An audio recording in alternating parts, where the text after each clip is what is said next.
പനിയും മറ്റു കുറച്ച് വിഷമതകളും കുറച്ച് സന്തോഷവും ഒക്കെ ആയിട്ട് കഴിഞ്ഞ ആഴ്ച അങ്ങനെ കടന്നുപോയി. അതുകൊണ്ട് വീഡിയോ അപ്ലോഡ് ചെയ്യാനോ എഡിറ്റ് ചെയ്യാനോ ഒന്നുമുള്ള മൂഡുണ്ടായിരുന്നില്ല.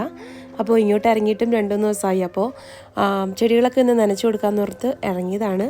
നമ്മുടെ മഴവെള്ള സംഭരണിയിലെ വെള്ളമെല്ലാം കുഞ്ഞിപ്പെണ്ണ് കഴിഞ്ഞ ദിവസം ഓപ്പൺ ആക്കിയിട്ടിട്ട് അത് ഫുള്ള് തീർന്നായിരുന്നു. അതുകൊണ്ട് ടാപ്പിൽ നിന്നുള്ള വെള്ളം നമ്മുടെ സ്നേക്ക് പ്ലാന്റിന് നന്നായിട്ട് മുകളൊക്കെ വന്ന് കിളുത്ത് നിൽക്കുന്നു.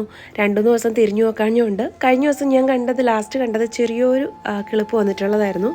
അപ്പോൾ ഇങ്ങനെ കുറച്ച് എന്താ പറയുക സർപ്രൈസസും നമുക്ക് കിട്ടും. ആ സക്കുലൻറ്റിൽ വെള്ളം ഒഴിക്കുമ്പോൾ കണ്ടോ, നമ്മുടെ ചേമ്പിലയിൽ വെള്ളം ഒഴിക്കുന്ന പോലെ നല്ല ഭംഗി തോന്നി എനിക്ക്.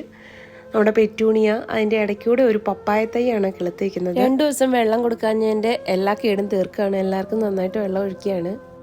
ചിലപ്പോൾ തോന്നാറുണ്ട് എന്തിനാ ഈ ചെടികളെല്ലാം ഇങ്ങനെ ഓരോ പോട്ടിലാക്കി ഇങ്ങനെ വെള്ളം ഒഴിച്ച് വെറുതെ വളർത്തുന്നതെന്ന്. പിന്നെ ഈ മൂഡ് മാറുമ്പോൾ ഈ ചിന്തയങ്ങ് മാറിക്കോളും.